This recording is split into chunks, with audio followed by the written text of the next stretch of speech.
Welcome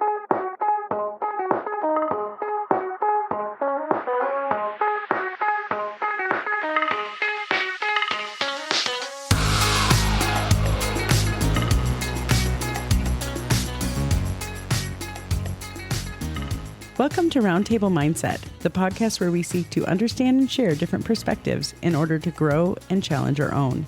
And we encourage you, our guest, to do the same. Each week we will pick a topic to discuss, sharing our own unique thoughts and insights. There will be times when we won't agree, and let's be real, that's probably going to be most of the time, and that's okay. We feel it's important to understand that we can live in this polarized world and still respect one another and even be friends.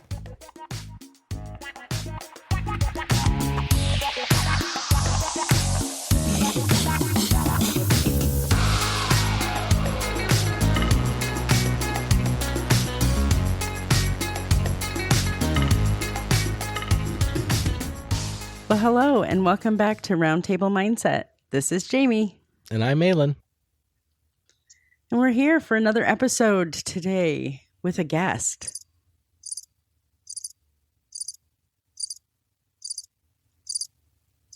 Mahlon, are you there?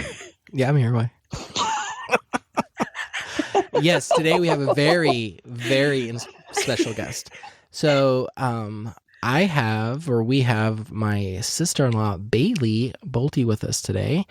Say hello to everyone, Bailey. Hello. We're excited to have you today, Bailey. I'm excited to be here. Remember thesaurus, Jamie. No exciting, just thesaurus. New words. Oh, crap. It totally slipped out. I didn't even think about it. That's terrible. I think I use that word a lot in my life anyway. Like, that's exciting. Everything's exciting. My crutch word is literally. The word literally comes out of my mouth 1,000 times a day. So I'm trying really hard not to use the word. 1,000? Literally 1,000 times I say the word literally.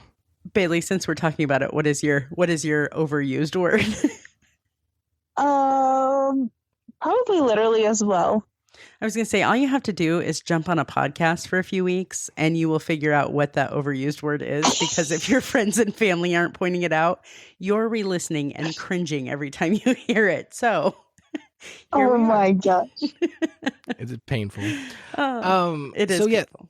So Bailey is joining us. We are talking about women's entrepreneur and kind of the mindset that it takes to, be a self-employer and own businesses and kind of dig in there and see what that's all about. And so Bailey has agreed to come on and kind of talk about her experiences and the businesses that she owns and kind of the path that it took her to get where she's at today.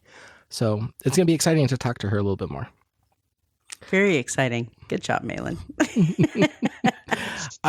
We do have a little totally kidding.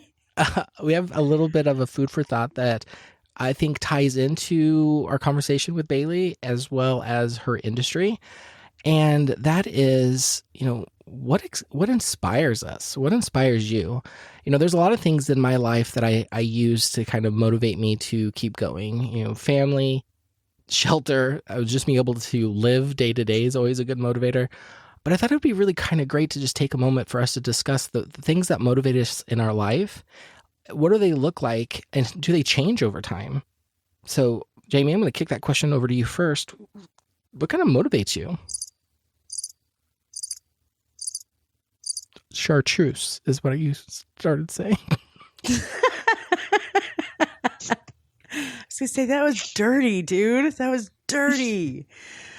Well, I can't introduce what inspires me? Introduce Bailey and start off with, and let me tell you what I believe. You can. It's mind over matter, my friend. Okay, what inspires me? I think this is something that changes over time, and I think that's why, I'm not really struggling to figure it out today, but right now I'm not feeling super inspired at the moment, just because it's been such a long, crazy week. But I think back to, even when I was younger, what used to inspire me was My parents inspired me. Watching them completely change their life and careers around the time I was in middle school was really, really inspiring. My dad and I graduated college and high school at the same time.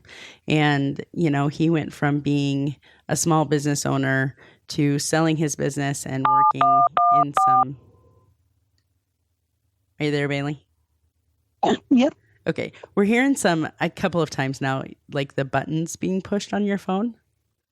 Oh, geez. And that's, Well, that's being recorded. So sorry. Oh my gosh, I didn't even know. it's okay. Okay, I'm gonna go back to the beginning because I have no idea She's so where I busy. was. She's trying to take Sorry. business calls while she's being interviewed. I was literally sitting on my chair in the backyard. Just sitting here. Your cheek is dialing for you. No kidding. Oh my gosh. Okay, so what inspires me? Goodness, I do think that is something that changes over time, Mahlon, just because I can look back and see, like, my parents used to inspire me when they made some major life changes when I was in middle school and high school. And but I think if I think about, like, those big things that inspire me, I think amazing people inspire me, like learning the stories of people who have overcome huge obstacles to do great things. That inspires me. I think the night sky has always been something that's awe-inspiring for me. Going out and watching the stars and just knowing how small my problems really are when I look at the huge universe and all of the things in it, like I can overcome that. A great poem will inspire me. My kids often inspire me. Watching them grow up has been pretty inspiring too. So there's a few different things that inspire me, but I try to find that outside of myself because that pushes me to achieve or to push myself harder. What about you? No, and like I said, it was earlier, there's the basics, what I call the basics: family, a big motivator; shelter, another motivator. But when you were talking, it kind of made me start thinking about something, this question start changing a little bit. Kids, the legacy that I'm leaving behind as I get older now, I'm entering middle-ish of my lifespan. Some things that I think about is, what do I leave my kids? What's that legacy that I have to give them? When they look back and they talk about me, 30, 40 years from now, what are they going to say? Some of those things kind of help motivate me and kind of keep things in mind. But the thing that you said that really started getting my wheels turning is, what inspires you can change. What happens when inspiration is depleted, though? How do we get re-inspired? And I'm sitting here thinking while you were talking, is my mind was going to that question is, yeah, I'm inspired by a lot of different things, but what gets me re-inspired when that's depleted? Because I do think that's something that everybody's going to come across at some point in their life. They're going to feel like it was a tough week, it was a tough month, it was a tough year. A lot of events can happen. Suddenly the last thing anybody feels is inspired, right? But how do you rekindle that flame once it's kind of been snuffed out? And that's a trickier question for me to answer. I know it's not the one that we started off with, but I'm sitting here going, wow, I don't know if I could answer what re-inspires me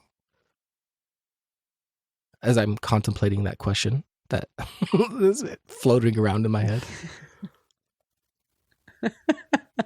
I can almost see it bouncing around in your head. Right. So yeah, I think inspiration does a lot for people, and I think it does a lot for ourselves. One thing that I would say, though, is I think, although I wouldn't make it a healthy practice doing it all the time, I think you can inspire yourself, and that might not be officially called inspiration, but I know there's things that I do at work that are challenging, or in my personal life, where I don't think I can achieve them, but then I do, and it kind of gives me like that confidence boost. I don't know if I want to call it inspiration, but I'm rambling at this point because I'm still going back to the, how could you rekindle that inspiration once it's snuffed out? I don't know. I have an idea, but let's ask Bailey. Bailey, what is it that inspires you, and what do you do when you're out of inspiration? We can help Mahlon today. This is a rough one. There's been a lot of changes obviously in the last couple of years in my life with the businesses, but then also in the last couple of months that have re refocused what inspires me. And, I also think inspiration goes in with value. So whatever you value is going to inspire you. But kind people really inspire me. So if I'm working at my job and, somebody is just going out of their way to be nice or be helpful, like I think that actually inspires me to do the best and be the best that I can be for that person who is just being kind. I love that. That does the same for me too. When people are kind, it's easy to achieve for them, huh? Absolutely. That's cool. One of the things, Mahlon, you said about how do you re-spark inspiration, right?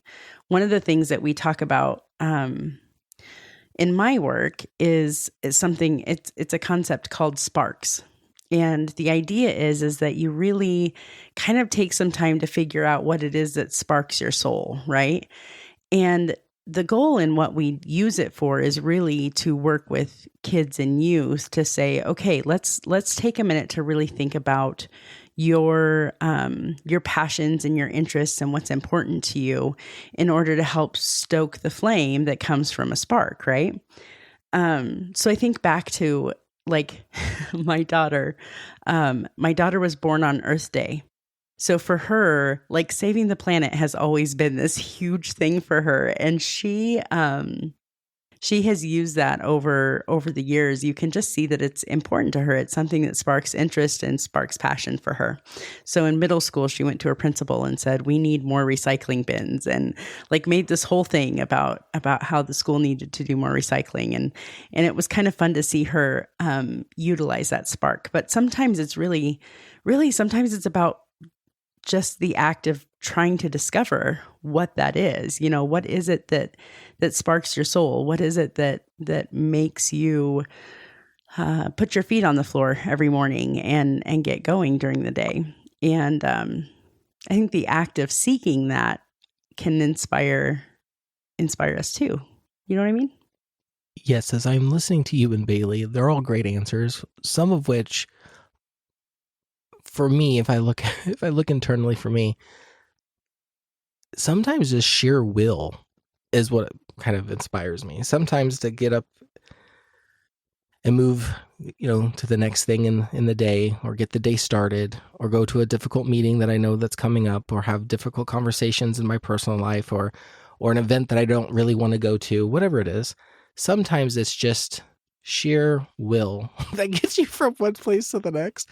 I don't know if that falls in the realm of inspiration or not, but I think there's something there that sometimes just the act of moving to the next thing that you have is probably as much of an inspiration as anything else. If that makes any sense to either one of you. It does. It does. Sometimes being crafty inspires artistic feelings for me. I mean, just the act of doing can be really, really helpful and therapeutic or something. So. All right. Well, Bailey, let's go ahead and get over to start talking to you a little bit about what you're doing. And really, I'm very interested in, I've kind of had a front row seat to a lot of these things unfolding. Some of them, I've been, kind of a spectator in the wings. But one thing that I've never had, which is this conversation with you to say, can you kind of unpack a little bit? Like, let's start off with, give us a little bit about your background. If you wouldn't mind sharing, how did you get on this path to becoming your own businesswoman and owning 3 different businesses? Do you mind kind of just starting us at the beginning of your story and kind of walking us through? Absolutely. Well, thanks for having me on, first of all. But so a little bit about me. I grew up with lots of siblings, and so always trying to be competitive with the next one was definitely a part of childhood. And then being in sports, being competitive, and just always trying to be the best in everything that I did. Kind of catapulted that personality trait of just wanting to be the best and wanting to do the best. And so fast forward to college, I go to athletic training. I really did not like the rehabilitation side. I loved the injury side, and just kind of the fast critical thinking and, being the best at and the fastest at, figuring out what's going on and how to fix them, and just more fast paced rather than the slow month-long rehabilitations that took place in training. So I switched my career over to paramedicine. So I was a paramedic for 6 years and loved it, hair on fire, but we worked 48-hour shifts. So 48 hours on, 48 hours off, wash and repeat. So we got married to my husband, Cody, in 2019. And we got pregnant shortly after, few months. I was like, how am I going to ever, do this with a child, 48-hour shift, so I won't be able to be a mom, which got the kind of the ball rolling on what side gigs could I do to, kind of bring in some extra money or maybe spark some interest. So then throwing it back to 2019 when we got married, we had this massive wedding of like 600 people, and the venue that we were going to be using got flooded, so completely unusable. This was 3 weeks before our wedding. Now we have 600 people that we have to find a caterer for, to find space for, tables and chairs, linens. Really started from ground zero. And in those few weeks, we were able to, by the grace of God, really pull it off. And then fast forward the next Monday after I got married, my little sister got engaged. Excuse me. And when she got engaged, it was obviously coming up to the year 2020. So we had planned this wonderful 300-person wedding, and COVID hit, and her husband is in the military and got stay in place orders. So we had to replan this thing at a drop of a hat and move it all to Georgia and just redo it again and start from ground zero again. So I was like, well, actually, I really like this. I like problem solving. I like taking care of people. So maybe I should just start decorating weddings. One thing about my wedding, because we had to move it so fast, it was a lot of work. Now my style is definitely black tie. So we got put in a Morton building because that was the only place big enough to hold such a crowd. And so we had to drape the ceiling and do these elaborate centerpieces. And it just took hours and hours, which really took the fun out of it for the family. What kind of building was as well that? as me. Like a big steel Morton building. Oh, like a Quonset Like a kind of thing. fairgrounds. Yes. Gotcha. I almost forgot about the whole flood thing. That's some critical thinking, fast on your feet, huh? It was, yes, intense. But the venue called me, and since I was working on the ambulance, we were pulling people out of this flood. And they called me, and I'm like, I already know what you're going to say. I'm down here at one of your properties pulling people out of your hotel. So thanks, but no thanks. Like, I guess we'll just start again. So it was really just kind of, and obviously I wanted to be the best and have the best and do all the things. So of course, this elaborate, beautiful wedding we planned in the first place was all back at zero, and we had to start again, and we had like 2 or 3 weeks to do it. So that catapulted me into, well, I want to take that responsibility and that the not fun part off of the family. So then the family can just really be with the bride and enjoy the day with her.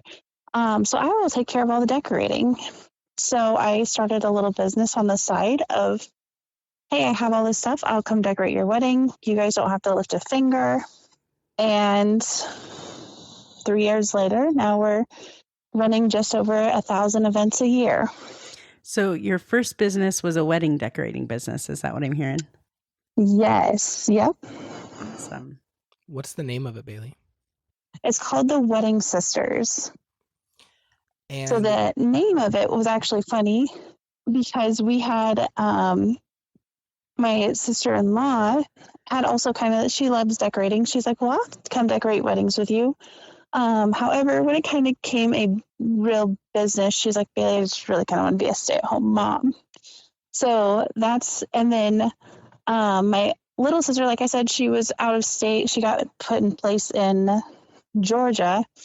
And now my older sister, Mahlon, your beautiful wife, she really helped hit the ground running on the back end of things, on ideas and the website building and all of that stuff. So we are the wedding sisters, just kind of a roundabout the way. That's awesome. So we are going to make sure in our show notes that we have all of the links to your websites for you, Bailey. So we won't have to go through that unless you know them off the top of the head and you'd like to kind of plug that.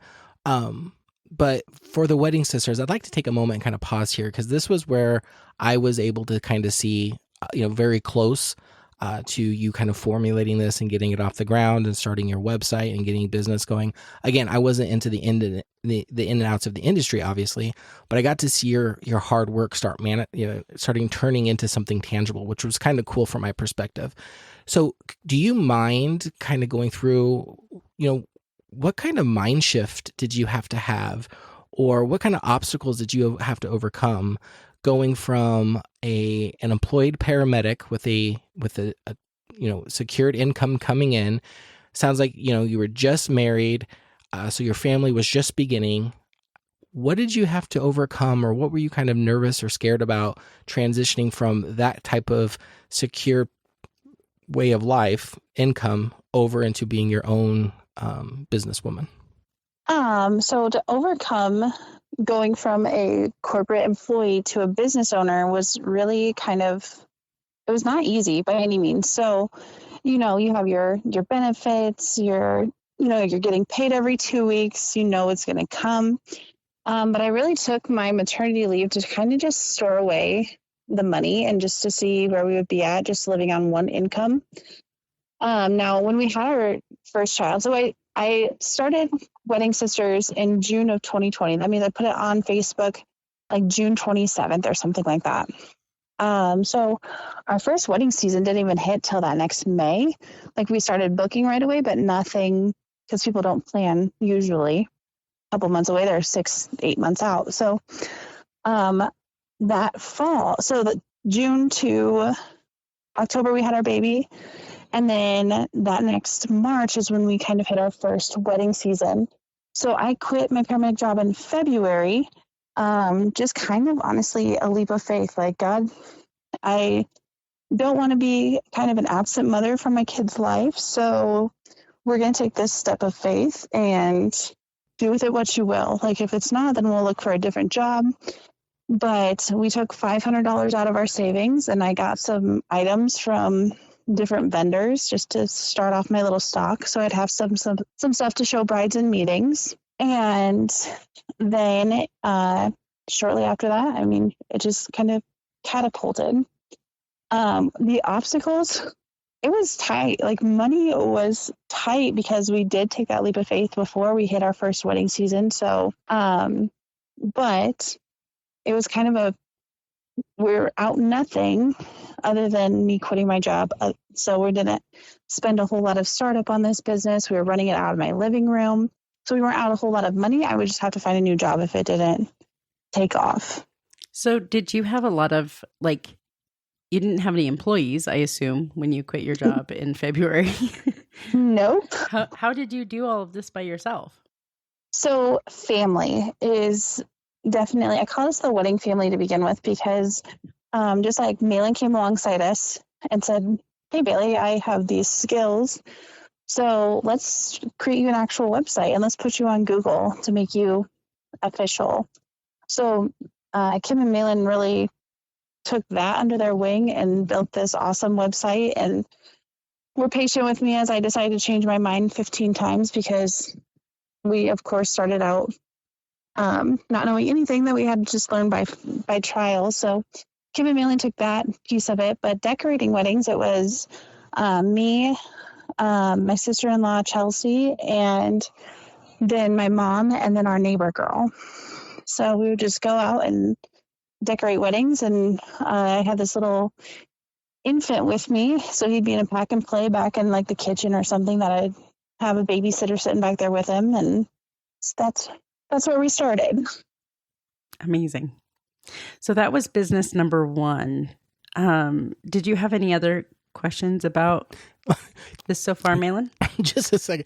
Like, one business isn't enough. Bailey's like, yeah, I'm going to go ahead and You're start right. another one. So that one was a life changer. And I appreciate you being honest, Bailey, and kind of going through that. I'm sure money was a big factor, having that security, every 2 weeks or every month, however often, that paycheck was coming in, to no longer have that, but to be able to follow your dreams instead of that. I'm sure it was exciting and exhilarating and scary, all wrapped up in one. So I can't even imagine. So with all of those emotions going on, you and your husband decided to start business number 2, right?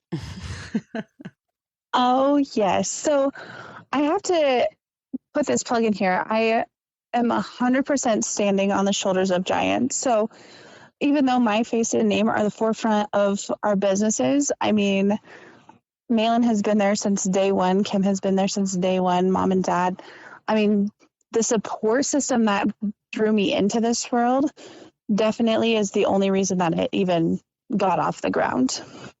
So with Wedding Sisters started, we were going and decorating all these venues, and got me thinking, like, well, why don't I just have my own venue to decorate? Like, that would be great.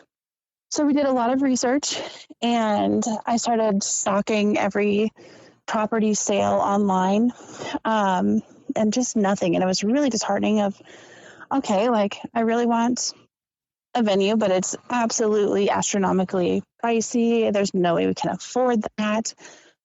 So just kind of a pipe dream, just chalked it up to a pipe dream. And then one morning, our child was kind of colicky, and he would not sleep for anything other than a car ride. So it was 4 a.m. I load this kid up because he won't stop crying. I'm like, we're just going to go for a drive. Let's hopefully McDonald's open so we can get a cold Dr. Pepper at 4 a.m. And so I start driving around. I'm like, well, let's just drive downtown to see if we can find just a little storefront, maybe just to get it out of my living room. Because now we're getting bigger. Our stock is getting built. We have a couple of storage units. Like, let's get an actual storefront. So just something small, nothing crazy. And I turn a corner too soon. Being 4 a.m., I wasn't really paying attention that well. I'm a terrible driver. Don't let me fool you. I was going to say, that sounds like a great time to have that kind of an incident, though.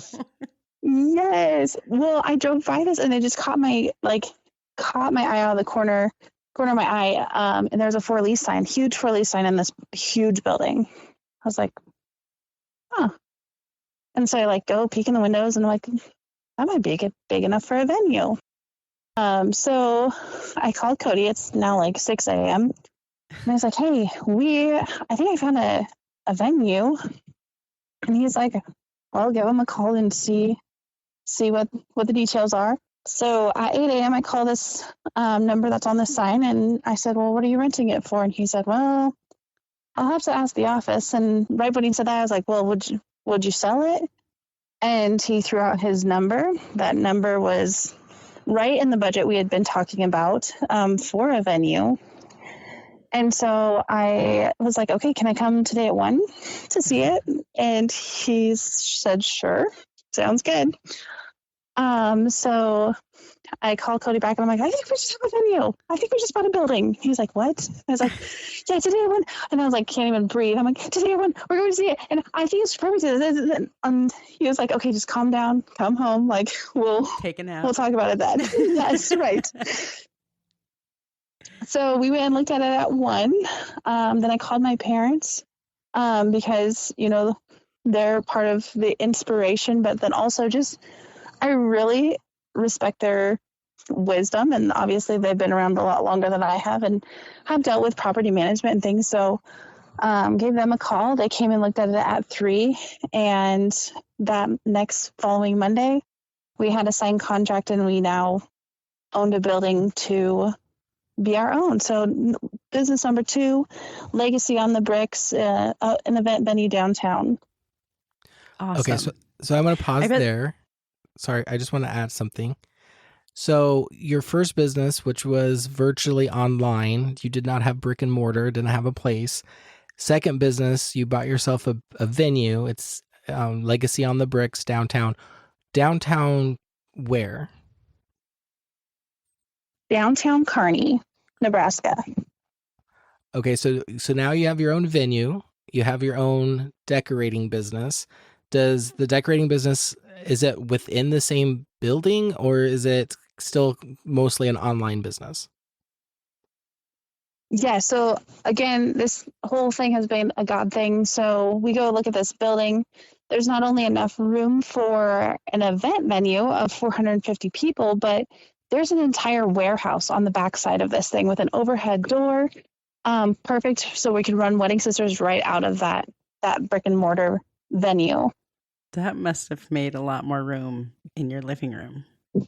So Has a lot less fights between the spouse and I. I'm sure, and less things to keep the little ones out of. That's awesome. Yes. So now that you have this venue, so not only are you decorating for weddings, you are actually hosting the weddings and decorating them from your own venue. What is Yeah. going So part of my big dream of all of this is really just to take care of people. So, like I said in the beginning, I don't want stress on their family. I don't want stress on the brides. Like, weddings are so sacred and should be so special. The stress of having to do a million different things, all that, I wanted that to be eliminated. So the dream behind Legacy is really to walk into our doors. You have Legacy, which is already going to provide so much for you, but then you have the decorations from the Wedding Sisters and the wedding planning on top of it, right from the Wedding Sisters in-house. So part of that business, it's not just hosting, right? You have other services that come alongside that. What do those include? Absolutely. So business number one, the Wedding Sisters, we do full wedding plans. So the bride literally only has to pick out her wedding dress and the attire of her wedding party. Then we do the rest. So she gives us a vision and we run with it. We send out the invites. We get all the, the snacks lined up, the little tiny details of the sending and parting gifts and the welcome bags in the hotel room. I mean, we do it all. So that's the full plan. And then we also have day of coordinating. And day of coordinating is really someone just to come alongside you and be the firefighter of the day, to just put out any fires that arise, go get all the errands so moms can stay on site with their daughters so they're not having to run all over the city getting the shoes that got left at the hotel and the breakfast for the girls and reloading the coolers after she's in a beautiful gown. So that's third part of the Wedding Sisters. And then at the Legacy, if you already have that piece of the business down, you pull in the Legacy. Do you just host there, or do you have other services that come along at the Legacy also? So Legacy, primarily we do weddings, obviously, but we do our own events. So we've brought in the Heisman winners for the Huskers. We've done dueling pianos a couple times.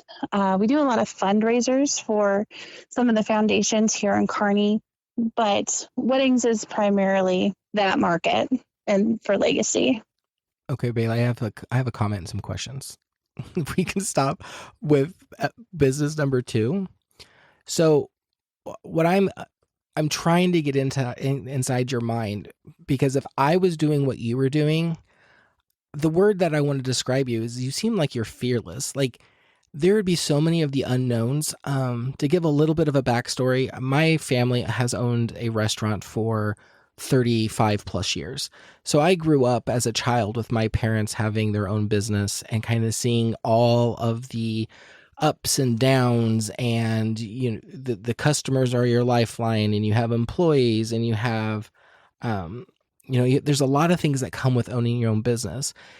You were relatively young when you started your first business, and not only did you have your first business, then you created another one on top of it. So now you are, and I know you said family and your husband are helping you, but truly, to get inside your mind for a second, what is going on in there that you just seem like you have all of this stuff together. You seem like you are just fearless. Is there anything that makes you nervous or scared about having these businesses come on as quickly as they have and kind of grown the way you have? Oh man. Well, fearless is probably not the best word to describe behind the scenes. Um, I cling to the Bible verse that says, if God brings you to it, he'll bring you through it. Now, I've had a strong faith my whole life. I've had a strong family my whole life. So if God brings you to it, puts this idea in your head, why not run with it until it fails? Or he shows you, nope, that's not the answer. And there's been several times owning a brick and mortar, especially, I mean, this building is massive. So we now, I thought it was going to be great that we were going to pay our mortgage with the Wedding Sisters business. But now I have a commercial property to pay, plus my mortgage, all my personal bills. So it was terrifying. And there was times where I'm like, holy cow, there's no way. And the moment that I thought there was no way to even go forward with this business, God's like, here, guess what? Here's a no budget bride. She'll give you what you need. She'll make that end meet. And not only once, but 6, 7, 8 times it's happened where I'm like, well, this sucks. Like, we're going to have to use our line of credit. We're going to have to, go behind the scenes and go into debt. And nope, God just brings a phone call to my phone that is like, hey, we're having a wedding in 2 weeks and we found out we can't do this. We need your help. And we have no budget. So obviously God literally, if he brings you to it, he has brought us through it every time. And I just cling to that because it's terrifying. And I think the most scary part of it now is, so my husband quit his job in January of this year to come work for us. So now if my business has failed, my home failed. So we have no safety net. So I think that was the most terrifying. But again, if God brings you to it, he's going to bring you through it. So if he's putting something in my head, I listen, God, how is this logistically going to work out? Like, how is this going to happen? If it makes sense in my head, doesn't need to make sense on paper necessarily. Somehow he gets it done for us. So I hear you that your faith is really big to you. I am also, faith led. So my faith is really important to me. But I would call everything you just said fearless because there is a lot of unknowns. There's a lot of things that you're kind of banking on and you're working through. And being your own business owner, I would assume, is there's not a roadmap in front of you. There's no certainty involved with that. You're really kind of relying on your reputation with your customers and clients and with the community that you're serving. And you're just waiting for those next clients to walk through the door.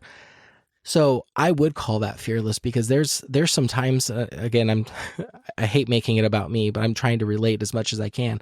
There's items in my life where I won't even take a step forward, and a fraction of the uncertainty then is before me that you have to go through, and here you are just blazing your trail. I think that is what the definition of fearless is. So it amazes me, someone like myself looking in, seems like you are more comfortable with taking risks than I think a lot of people, definitely me.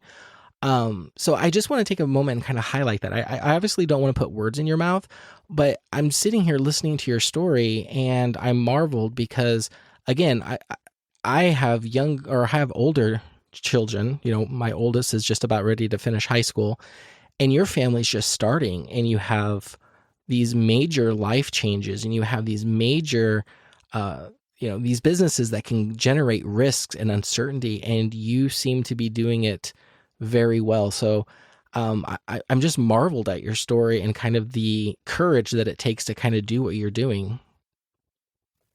Well, I appreciate that. But again, like, I'm standing on the shoulders of giants. I would have never known how to set up a Google for my first business, which never would have led to my second business. So with the family gathered around me and, like I said, God's guidance and just throwing something in my head, I don't think it's a little, I don't want to call it reckless by any means because it is well thought out. And I mean, we had definite solid business plans before we bought a commercial property. But I don't know. I don't necessarily think of myself as fearless, but it's just, I have the support system of mean, like literally, it's just standing on the shoulders of giants. Support system is everything. Who you hang out with is everything. What you listen to is everything. So Dave Ramsey, starting this young, before even getting businesses, just getting everything paid off and getting out of debt. And just God started then in my life. Now he's like, okay, here you go. Here's 202 babies and here's 2 businesses. Get it done. So, Well, and I will, and of course, say, I was just say, I will say, Bailey, there is a little bit of craziness that goes along with being a business owner. And I say that with as much love and kindness, because normal people don't put themselves in the kind of environment that you are. And I think it takes people that are willing to blaze that trail. A little bit of crazy. Look at the guy who owned Apple. What was his name? I can't remember it, Jamie. What's his name? I don't know that he owned it. Steve Jobs. Steve Jobs. Well, he worked for them for a long time, and then he got Apple almost was no longer in existence, and then he came back to work for Apple and created one of the best phones we've ever seen. And so you see these stories of these people coming back and they're putting themselves in these environments that you're just like, that seems absolutely crazy. Why would anybody want to do that? I'm saying that from my experience. Again, I've seen my parents within the restaurant industry for, like I said, 35 plus years. I never want to own a restaurant because of the things that I've seen. Right. And so it's like, I hear what you're saying. And again, I'm like, I would never want to do that. And I am just in awe that you are. And you're doing it very well. And yes, you're standing on the shoulders of giants. And we've talked on here before, community means a lot. And it sounds like you have a really great community supporting you. But then you're not even done with just 2 businesses, are you? well, that would be boring if we just had 2. That would be sane, Bailey. Plus, there's no symmetry in 2. You need the 3rd, right? It's got to be odd right. numbers. You decorate in odd numbers. So here we are. So 3rd business comes along purely out of necessity. So you have to, as any small business owner knows, that your hours are going to be longer than the normal person. You're working on your business, thinking about your business is going to consume your life for the first couple years. But you always are going to have to find, okay, if plan A doesn't work, what's plan B, C, and then D? Because if any of those strings fail, we got to have a net to catch us. So part of the building that I purchased downtown had a gym in actually a little over half the side of it. So it was the same building, but it was divided down the middle and there's a gym. And the gym leased from us. Well, the gym's contract was up in February of this year. And we could have signed him for another 10-year lease, but I'm like, well, I don't know what I'm going to be doing in 10 years. He was also, I'm thinking about, getting my own property as well. So we decided that it'd be best that he went his way and we went ours. And so I'm like, oh, I have 7,000 square feet of downtown real estate. I have to afford on my own now. I don't get to rely on that rent check anymore from that half. So I needed something that was manageable by one person, that was a quick turnaround and a low startup cost. So we decided to build a public photo studio over there called Snapshot by Legacy.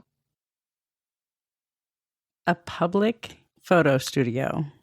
What exactly does that mean? Like, what does it look like? I'm curious. So there are different booths set up in different colors and different props, basically like a selfie museum where you take one of our ring lights, you connect to your smartphone, and then you can get all of your pictures for your influencing. We have boutiques that come in and shoot their product. There's just a bunch of backgrounds for places to take pictures. So we have a couple of corporations here in town that are national that have come in and shot in our public photo studio. But yeah, so it's basically like a big selfie warehouse. That's cool. Very okay, cool. so where I live, we actually have a company that sounds like it's very similar to what you're doing, and it is a lot of fun. And my daughter spent her birthday there and took friends there, and I have to admit, I took my kid and her friends to this place, not expecting I mean, the way she sold it to me was, Dad, it's where we go and we have props and backgrounds that we can take selfies of each other and ourselves and then post them. And I'm like, that sounds like a waste of money. So I took my daughter and her friends there, and I tell you what, this place was actually pretty cool, and all of the different backgrounds and lightings, and I think they have the same thing you were describing, Bailey, where they have this ring light where you put your phone in there, and they have backgrounds that you can download, and they have props that you can use, and each one of these, I don't know what you called them, like little cubbies or these little stations that they have, are decorated different themes and different colors, and you could bring your own clothes to change in there. I know people that are doing their senior pictures, some of them in there, birthdays. There were so many kids there, it was unbelievable, and all of them were taking selfies and posting them. And I was talking to the worker when we went in there, and I was like, this is all kind of different for me. And she actually gave us a tour, and it was a lot cooler than what my daughter was telling me. She wanted to go for the selfies, but the place was pretty amazing. So I'm trying to relate again, because I've only seen this building once and it was not completed the last time I was there. But that's what I'm kind of envisioning, is these little areas where you can go, and it is really cool with all these different props. So how many different booths do you have in yours, Bailey? We have 12 booths and then a large area for big family photos. So this idea actually came to me because a few things, as we painted the outside of our venue black, and we have a lot of brides needing pictures here in town, obviously. So they would go to the same spots in Kearney over and over and over again. Well, our black bricks kind of became a hot destination spot for not only weddings, but our boutiques in town, our senior pictures, all of those things. I'm like, you know what? You've got to have better than just black bricks. Like, there's got to be somewhere cooler, somewhere more upscale than an alley with black bricks. So each one of these booths is painted. Some of them are bright colors, some of them are neutrals, some of them are boho, some are sports themes. And you just come in and, one, have fun. B, some of them are like you're on a vacation, and so you take these pictures and you post them online. Now, Gen X would totally know what I'm talking about, and kind of showing off where you've been and what you've done. And that's really the driving behind this, is it's all about looking cool online, right? So you're coming here for an hour in our photo studio and doing all these amazing pictures. You don't have to pay a photographer. You're doing them right on your iPhone, so you can or Samsung, so you can edit them right there and do it how you want. And you're spending $20 to do it and get all these great photos. Very cool. Very cool. So 3 businesses. Now, did we stop at 3 or do we have a 4th? Just want to make sure. Right now we're holding at 3. Okay. Oh, come on, Bailey. What are you at 3? You might as well have like another 2 or 3 more. Let's get going. Check back. I would love to own a children's museum now, having 2 kids under 2, but that's gotta wait. We're a little too busy right now. Give it 6 months. We'll try again. We'll pull you back. Yeah, exactly. That's exactly where I was going, Jamie. We'll pull you back in like another couple months. I'm sure there'll be 2 more businesses you're doing. Well, the next question that comes to mind for me though is, how do you balance it all? Like, how do you balance 3 businesses, a marriage, your kids, your sanity? I mean, how do you organize all of that? wait, people balance and organize? No, I'm just kidding. That is, I feel like everybody is so caught up in social media, and I'm the same. I'll be on Instagram scrolling, and all these moms will have their kids at the park. They took them out of daycare early, or maybe their kids don't go to daycare. And I felt a lot of shame, especially in the beginning, because not only was I trying to pay my bills, but also have this lavish life with this toddler. And we found out we were pregnant with our second the week we closed on our building that we had to renovate. So now I have 2 babies, and I just felt a lot of pressure of kind of like, oh, you're not doing momming well enough. And then, of course, like the husband behind it, there's obviously a lot of stress starting these businesses. So it's not like it's been peachy keen, but having that partner be able to come in and now work for us full time, that helped build back our relationship because now he's in the thick of it with me. But then back to the mom thing is I just started to have to tell myself, like, I am working hard now so that I can have hopefully someday management help that will help me be a good mom when they can remember, basically. No, I'm just kidding. Kind of. So get this stuff done, get it built up, get the foundations laid out. And that's kind of what inspires me to do this right now and work so hard right now. Because if I get this foundation, I mean, if you have a solid foundation, then you're unstoppable in many facets of life. Whether it's a foundation of faith, a family foundation, a business foundation. And so just being inspired to get this foundation rock solid and then focus on the next part of my life. That's just kind of, I call it my Taylor Swift life, my era right now. So right now I'm in business era. Next one will be when my kids turn 4 and 5. I'll be in the fun mom era. I don't know that I ever had a fun mom era. I'm sure you did. I was not the fun. No, I'm just kidding. I think I did. Maybe I did have a fun mom era, but I'm curious, what kind of, looking at life now, where do you feel like you're making big sacrifices for being a business owner, or, I guess, do you recognize those as sacrifices, or how do you put that in your mindset and frame of mind now? There has been sacrifices, yes, but I don't necessarily want it to be a negative connotation sacrifices. So did I sacrifice a lot of things like in the beginning? So I used to have my nails done all the time and, be all put together, but there was just no money for that. So that's just one thing that I was like, you know what? It's not worth it to have, my shellac done every 3 weeks. It's more so like where you refocus. So like what you value changes over your life. So of course I valued that as a young career paramedic. But then when you're building business and stuff, your values switch. So it's not really sacrificing. It's just, you know what, this is a little bit more important now.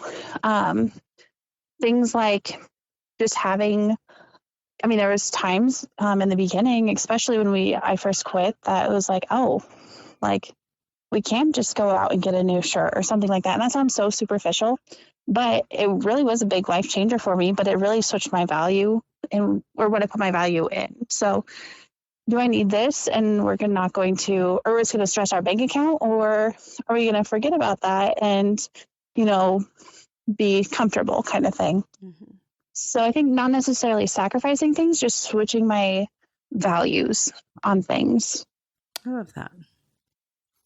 So Bailey, I have a deeper question that I'd like to ask, if you don't mind, and that is, we had an episode not too long ago. I say not too long ago; it's probably been a couple months, but it's in the catalog of our episodes, where we talked about inequality in the workplace, and it was a pretty hot topic for Jamie and I to discuss.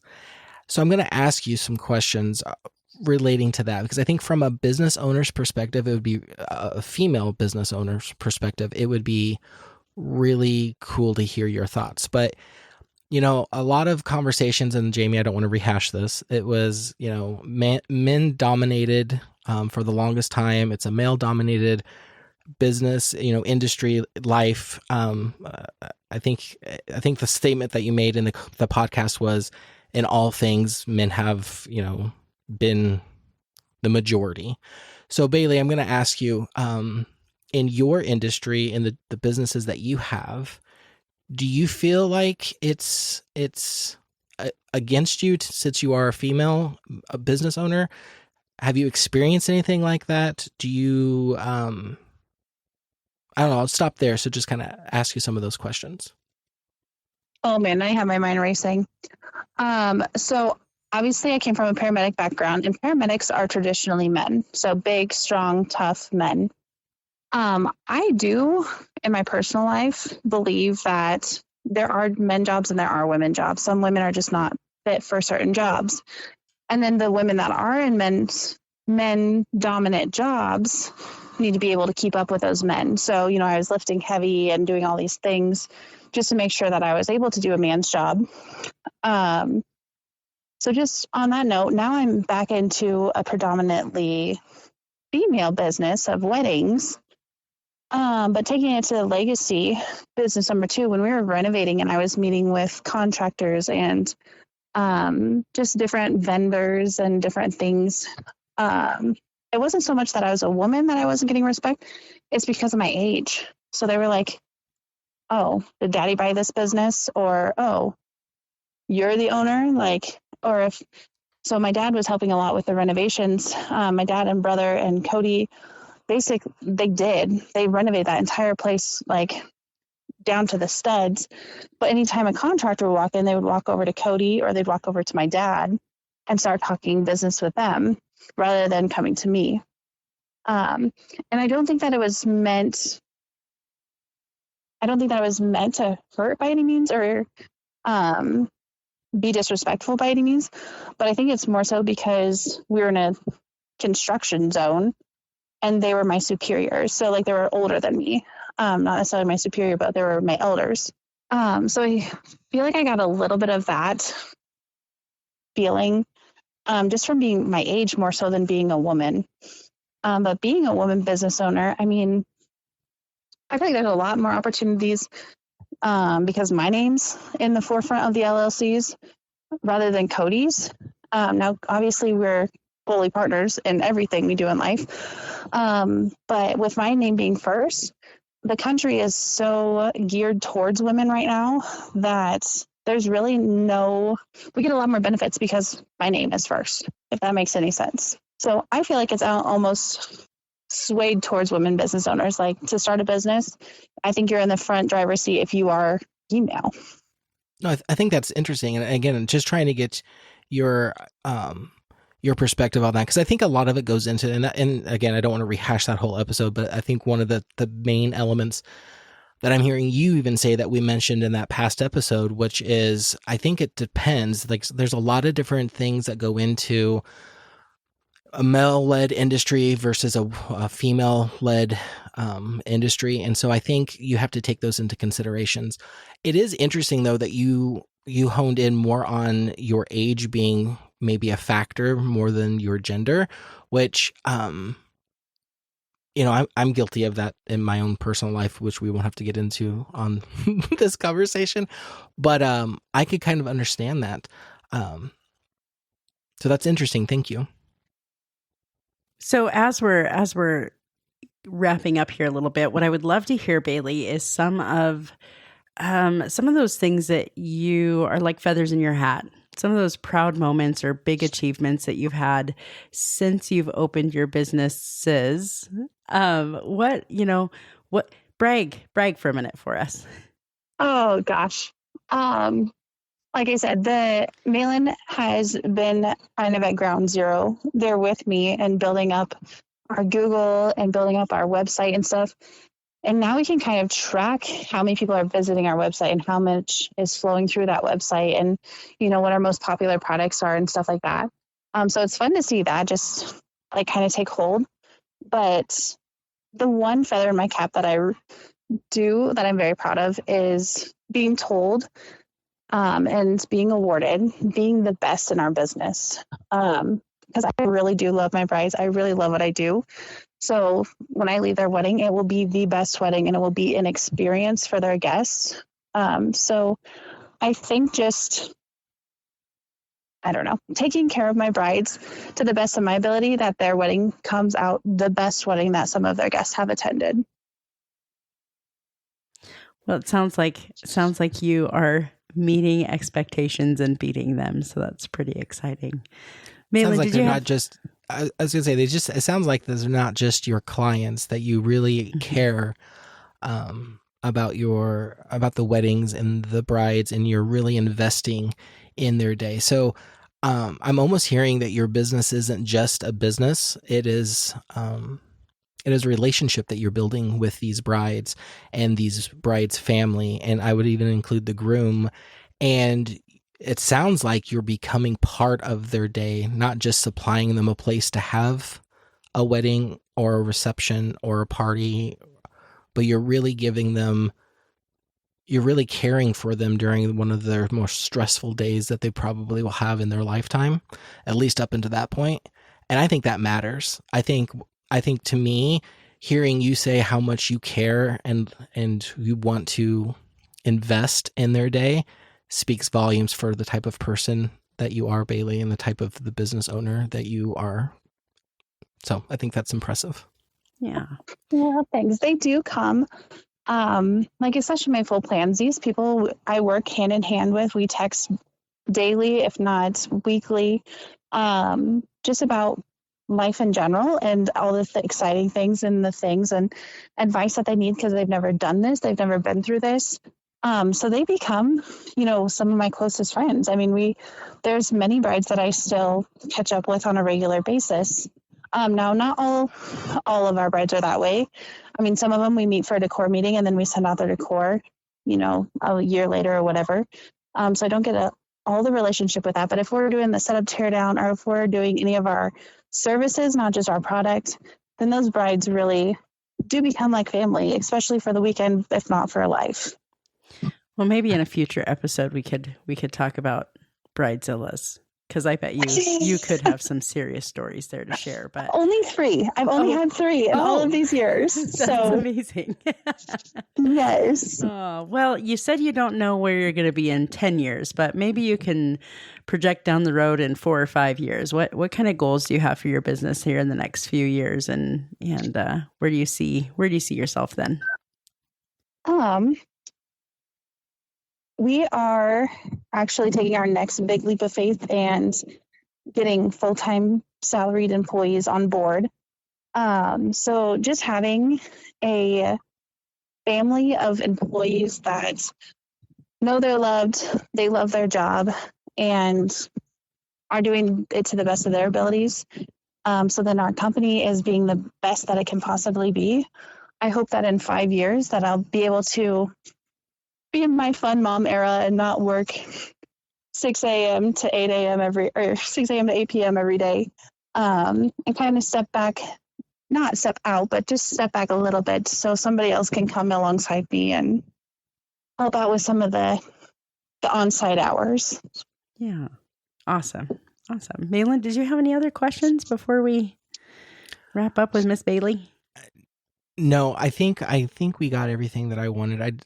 Bailey, again, we will have all of your contact information for the three businesses that you are owning and running and operating in our show notes. So we'll have that. But is there any other, contact information, any websites, any email address, anything like that you would like to share that you want us to include in those show notes as well?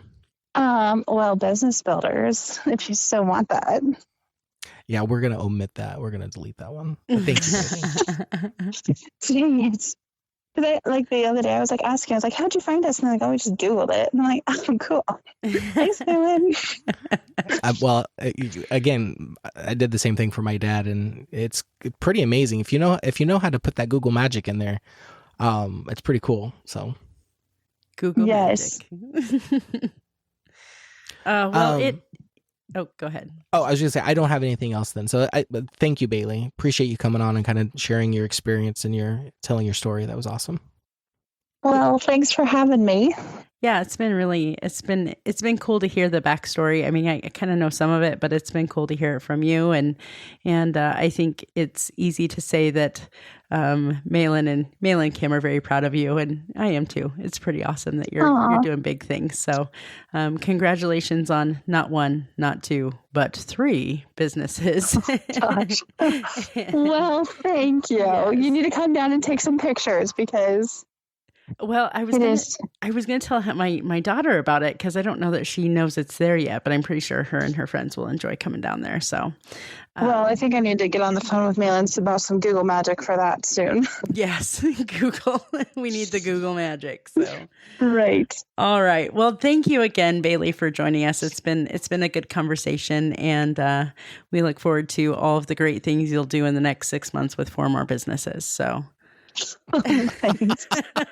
Don't Just insult me, 4? please. Just 4? You have that bar pretty No. low. She's done 3 in like a year. So Well, I was No, going to say, I'm out of room now, guys. I'm out of square feet. Like, we're done. I'm pretty sure there's a building that's opening up down there soon. So Yeah. if there's not, she'll just build one, Jamie. She'll build a Right, building right. because she needs something. And watch Mahlon out. will finance it.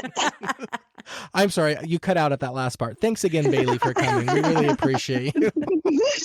Oh my gosh. Well, thank you guys. I'll be excited to listen in yet again.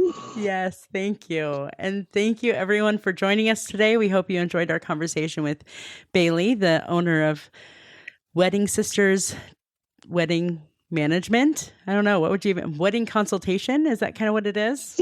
Event rentals. Yes, event company. Rentals. There you go. Legacy on the Bricks and Snapshot by Legacy. So thanks again, and we'll see you all next time at Roundtable Mindset. Bye, everyone. Bye-bye. This podcast was recorded and edited by Jamie and Mahlon. Music by Famous Cats. If you have a topic you'd like us to discuss, please email us at roundtablemindset@gmail.com. Text or call us at 402-819-8999 or join the conversation on Facebook at Roundtable Mindset Podcast. And never miss a new episode by making sure you like, subscribe, and share wherever you listen to podcasts. Thanks for being our guest today. See you next time at the Roundtable. And remember, your opinions and perspectives matter and are appreciated, but might not always be shared by others, and that's okay.